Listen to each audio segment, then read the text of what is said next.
Pemirsa, Anda kembali dalam Sekilas Jawa Timur. Suasana haru menyeruak di SMP Negeri 1 Balong, Kamis 16 Mei 2024.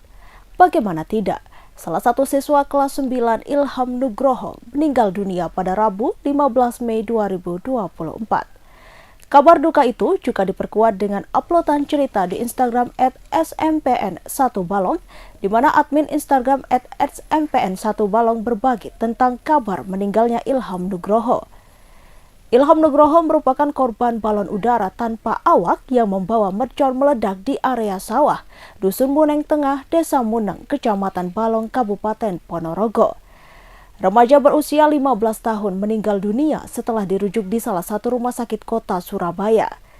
Ilham mengalami luka bakar hingga 63%. Dalam acara pemakaman itu, terdapat teman-teman Ilham yang menahan tangis saat mendatangi acara pemakaman di tempat pemakaman umum Desa Muneng. Sembari menahan tangis, Andini Juwitasari, salah satu teman sekelas Ilham, menceritakan sosok dari Ilham. Ilham merupakan sosok pribadi yang ceria dan suka menghibur temannya di kala sedih, dan berikut laporan selengkapnya.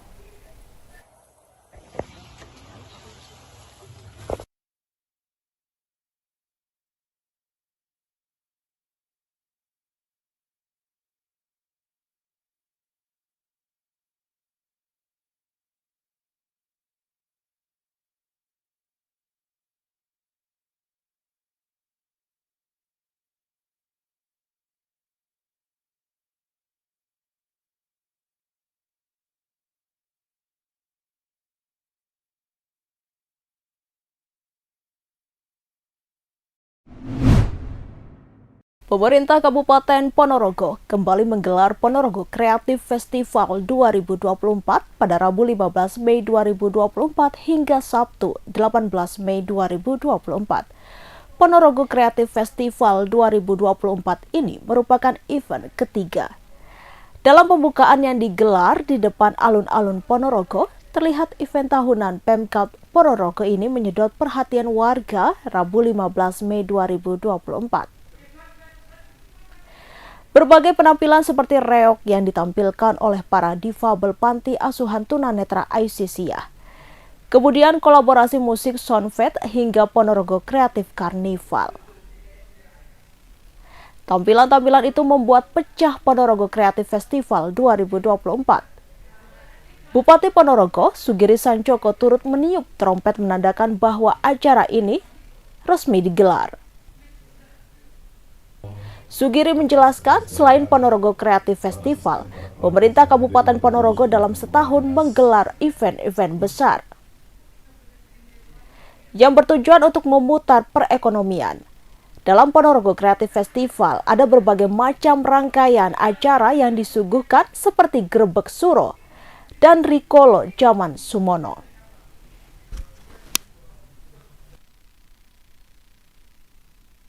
Mengucapkan terima kasih kepada semua pihak yang telah mampu berkreasi bersama-sama. Jadi Ponorogo Creative Festival ini, kami dalam setahun itu kan memang menggelar beberapa event besar yang kemudian menjadi kincir ekonomi dan kincir budaya. Salah satunya adalah ada reog Ponorogo. Ketika kita menengok ke belakang ada Ponorogo Rikolo Sumono. Ini Ponorogo Creative Festival, lalu hari jadi, banyak hal yang ingin kami lakukan agar kemudian semakin menunjukkan bahwa kota kreatif itu tidak hanya sekedar slogan, tapi kita lakukan, kita jalankan, dan selalu kita istiqomahkan. Itu yang paling penting. Jika semua unsur bisa bergerak, semua ekonomi bisa bergerak, maka dengan cara itu budayanya bagus, ekonominya tumbuh, dan tentu akan ada keramaian dan pasti ada efek domino yang penting untuk kemajuan di segala bidang. Ini menuju ini tahun ketiga ya. Pernah di host Cokro Aminoto, lalu kemudian di sini juga, ini yang tahun ketiga. menuju Ponorogo Kota Kreatif Dunia, Pak. Iya, salah satunya adalah itu. Kami sudah menjadi Kabupaten Kreatif Indonesia kata kreatif, maka 2025 nanti kami ingin maju kembali ke jaringan. Polda Jawa Barat membantah kabar pelaku pembunuhan Vina yang masih menjadi buron merupakan anak dari polisi. Bantahan itu disampaikan oleh Kabid Humas Polda Jawa Barat, Kombes Jules Abraham Abbas pada Rabu 15 Mei 2024. Berdasarkan hasil penyidikan dan persidangan, isu tersebut tak terbukti. Kombes Jules mengatakan, justru yang merupakan anak dari polisi adalah korban dari para pelaku, yakni Eki, kekasih Vina. Eki yang turut menjadi korban dari kebrutalan geng motor di Cirebon itu merupakan anak dari polisi. Sementara itu, pihak kepolisian mengungkap identitas 3 pelaku yang masih buron. Padahal kasus pembunuhan Vina terjadi pada 2016 silam. Bahkan, setelah 8 tahun berlalu, polisi masih belum mengetahui identitas pasti 3 buronan itu.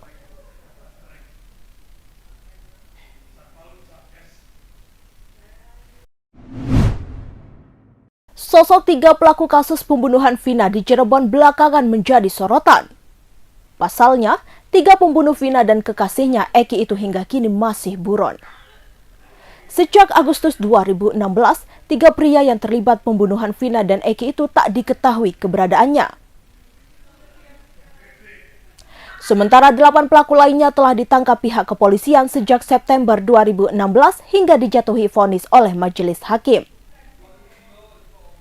7 pelaku pembunuhan Vina dihukum penjara seumur hidup, sementara 1 pelaku lainnya yang masih di bawah umur divonis 8 tahun penjara. 8 tahun kasusnya berlalu, kasus pembunuhan Vina kembali viral setelah kisahnya diangkat menjadi sebuah film. Publik pun kini kembali menyoroti pihak kepolisian atas kejelasan 3 pelaku pembunuhan Vina yang masih bebas berkeliaran. Usut punya usut, kebuntutan pihak kepolisian menangkap 3 pembunuh Vina adalah karena ulah 8 pelaku lainnya. Fakta tersebut diungkap Dirkrimum Polda Jawa Barat Kombes Pol Surawan. Dalam wawancaranya, Kombes Pol Surawan mengurai penyelidikan penyidik selama 8 tahun perihal kasus Vina di Cirebon. Karenanya kini Polda Jawa Barat yang telah mengambil alih kasus Vina pun telah merilis ciri-ciri dan identitas 3 pelaku yang masih buron. Dan terus mencari keberadaan 3 pembunuh Vina, penyidik pun telah mencecar 8 pelaku lainnya. Namun jawaban para pelaku pembunuhan Vina justru mengejutkan. 8 pelaku pembunuhan Vina semuanya mengaku tidak mengenal dekat 3 pelaku buron. Bahkan, para pelaku yang sudah dijatuhi vonis itu mengaku tidak tahu asal-usul 3 pembunuh Vina yang masih menghirup udara bebas tersebut. Hal itulah yang akhirnya membuat polisi masih belum tahu bagaimana rupa atau wajah 3 pembunuh Vina tersebut. Karenanya dalam rilis DPO yang diungkap Polda Jawa Barat tidak ada foto atau sketsa pelaku. Dan juga jejak digital para pelaku yang hingga kini masih samar-samar. Lebih lanjut, Kombes Pol Surawan pun menjawab isu bahwa lambannya penyelidikan kasus Vina di Cirebon karena anak salah satu pelaku adalah anak oknum polisi. Terkait isu tersebut, Kombes Pol Surawan menyebut justru fakta terbalik. Sementara itu, Polda Jawa Barat telah merilis identitas dan ciri-ciri pembunuh Vina yang hingga kini masih buron. Berikut adalah ciri-ciri 3 pelaku yang kini sudah buron selama 8 tahun lamanya. Pelaku pertama bernama Peggy alias Perong, berusia 22 tahun. Di tahun 2016 dan di tahun 2024, Peggy berumur 30 tahun. Peggy berjenis kelamin laki-laki, ciri-ciri khusus tinggi 160 cm, badan kecil, rambut keriting, dan kulit hitam. Pelaku kedua bernama Andi. Di tahun 2016, Andi berusia 26 tahun dan di tahun 2024, Andi berusia 31 tahun. Berjenis kelamin laki-laki, ciri-ciri khusus Andi tinggi badan 165 cm, badan kecil, rambut lurus, dan kulit hitam. Pelaku ketiga bernama Dani. Di tahun 2016, Dani berusia 20 tahun dan di tahun 2024, Dani berusia 28 tahun. Dani berjenis kelamin laki-laki, tinggi badan 170 cm, badan sedang, rambut keriting, kulit sawo matang. Seorang calon siswa Bintara Polri, Satrio Muktirajajo, menjadi korban begal di kawasan Kebonjeruk, Jakarta Barat, Sabtu, 11 Mei 2024 sekitar pukul 5 waktu Indonesia Barat. Akibat kejadian itu, dirinya mendapatkan perawatan medis di Rumah Sakit Tarakan, Jakarta Pusat. Setelah mendapatkan perawatan, Satrio diperbolehkan pulang ke rumah. Dilansir wartakotalive.com, saat ditemui di rumahnya, tangan kanan Satrio masih diperban karena luka bacok senjata tajam jenis golok. Bagian lutut kaki kirinya juga diperban karena disabet senjata tajam.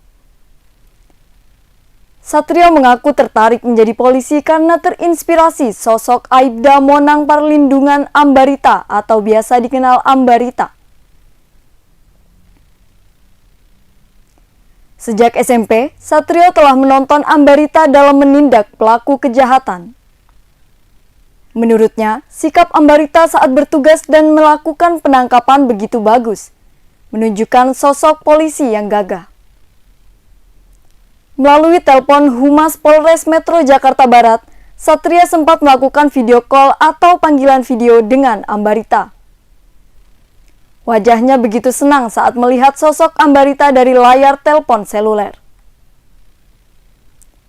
Ibu Satrio yang bernama Septi juga gembira ketika melihat Aibda Ambarita di layar ponsel tersebut.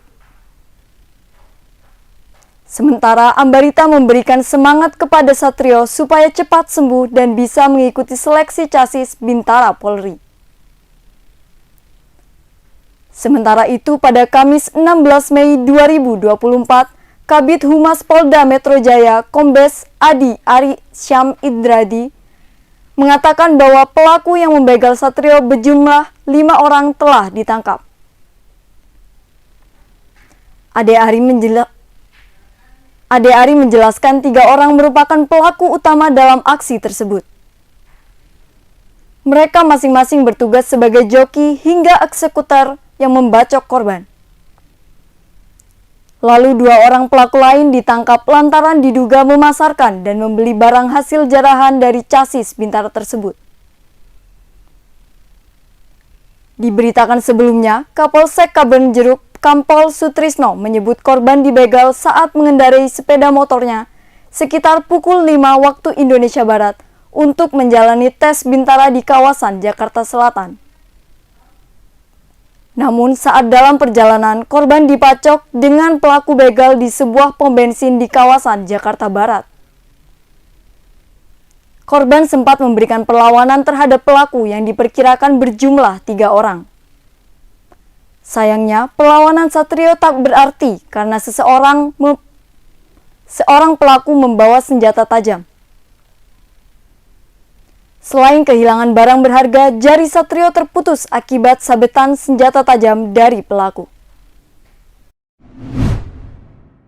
Pemirsa, satu persatu pejabat pemerintahan Amerika Serikat mengundurkan diri karena memprotes dukungan Washington terhadap Israel.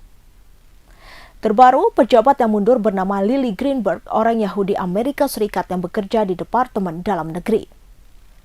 Dalam surat pengunduran dirinya pada Rabu 15 Mei 2024, Lily mengaku bergabung dengan pemerintahan Joe Biden demi Amerika yang lebih baik, namun hati kecilnya bergejolak ketika Washington secara terang-terangan mendukung Israel. Padahal menurut Lily, apa yang telah dilakukan Zionis di Gaza telah mengakibatkan bencana kemanusiaan. Lily menekankan bahwa dirinya berasal dari keluarga Yahudi yang melarikan diri dari antisemitisme di Eropa. Selama 8 bulan terakhir, ia selalu merenung apa gunanya memiliki kekuasaan jika tidak digunakan untuk menghentikan kekejaman.